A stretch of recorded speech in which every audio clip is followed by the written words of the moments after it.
Hello, this is Dr. Stanley Lang. This is the free report that I promised you on the 4 critical keys to having a safe ketogenic diet. Now, in this free report, I don't intend to reinvent the wheel. I just want to focus on 4 major areas that are important to have a healthy ketogenic diet. If you're watching this video, it's because you have some interest in the ketogenic diet. And as you undoubtedly know, it's become increasingly popular, but as you also undoubtedly know, there's a lot of controversy.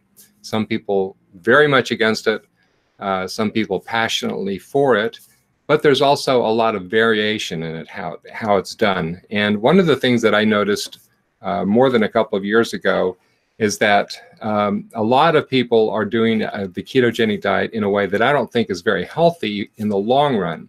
Now, doing the ketogenic diet in the short run, just about any way you do it, probably won't do too much harm considering the beneficial things that are going on in terms of reversing the severe insulin resistance that most people are dealing with.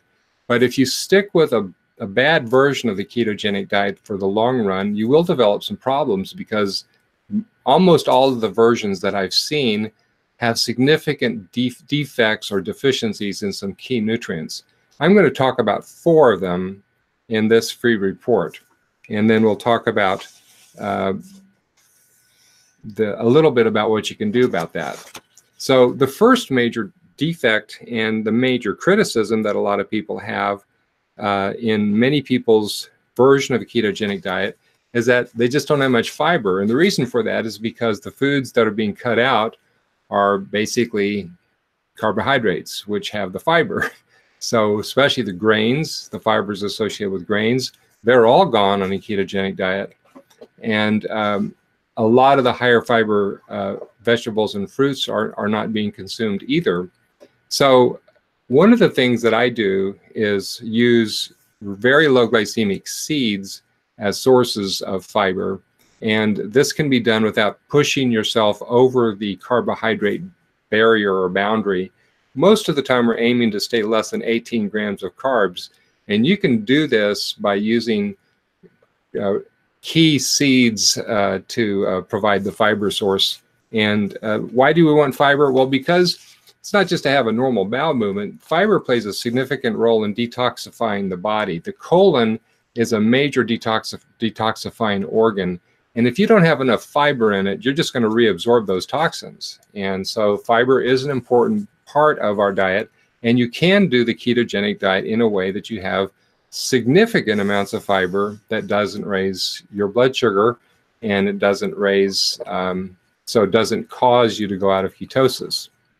Now, the second thing that I see people really missing in the ketogenic diet are probiotic foods. Now, why is this important? Well, because the biome is critical, and the biome, which is a word that means the community of bacteria that live in our GI tract, if they're not in good balance, you will not have long-term good health. Now, you're going to gain a lot of healthy things happening by being in ketosis, but you're going to be missing much of the benefit if you're not fixing your biome at the same time. And the two are not mutually exclusive. It is possible to consume probiotic foods that means foods that are still fermenting without throwing you out of ketosis. The key of staying in ketosis is not to eat too much protein, and definitely not to eat too many carbs, obviously. So we have to be consuming a lot more fat, but it's possible to consume 2 or 3 major sources of currently fermenting foods that can provide the probiotics that you need that are naturally growing rather than probiotic capsules. Now, why is that important? Because probiotic capsules, the bacteria don't take up residence. They just pass through and have a temporary effect on your GI tract, whereas if you consume probiotics that come from food that is fermenting, these bacteria take up residence in the GI tract, and they alter it in a favorable way. An analogy that I like to give to my patients, I live in Pennsylvania. We do a lot of trout fishing. And one of the rules that the Pennsylvania Game Commission has is they won't stock a stream with trout if the trout can't reproduce in it. In other words, it has to be healthy enough for trout to reproduce. They're just not going to put trout in for the season, so to speak. And what happens with probiotic capsules, not that it's because of toxins, they just don't take up residence. They pass through without really altering permanently your biome. They have some temporary effects in most cases. And so the probiotic foods have much more of a permanent effect. So again, probiotic foods, really critical. The ones that I recommend the most are organic apple cider vinegar, double kefir, not single kefir, and homemade sauerkraut. So the third major group is what I'm going to call the micronutrients. Now, I've got a lot of different things mentioned here on this micronutrients, including vitamins, minerals, fulvic and humic acids, and antioxidants. Now, it is my opinion that the only way you're going to get these is by using high-quality supplements. But I would give the same recommendations to somebody who's not on a ketogenic diet. The point being, just because you're magically on the ketogenic diet doesn't mean you're all of a sudden getting the missing micronutrients that people are missing on the regular diet. In fact, you're going to be lower on a lot of these micronutrients because you're not eating the fruits and vegetables that are richer in some of these things. So I think that you're much more likely to be healthy in the long run if you're supplementing the key vitamins, minerals, and antioxidants with high quality supplements, what I call pharmaceutical grade supplements, and also supplementing with fulvic and humic acids, which help the body's GI tract function better. Back to that biome, these help the biome to be as healthy as possible. And then the last thing I want to talk about as far as things that you can do to make your ketogenic diet very healthy is to supplement, not to supplement, but to make sure that in your foods that you're getting the essential fats. Now, it's kind of a paradox that people would be on a high-fat diet and still not be getting the right fats, but that's true most of the time. I see over and over again that the foods that are richest in the essential fatty acids that are called the omega-3 fats, they don't have nearly enough of these essential fats in their diet.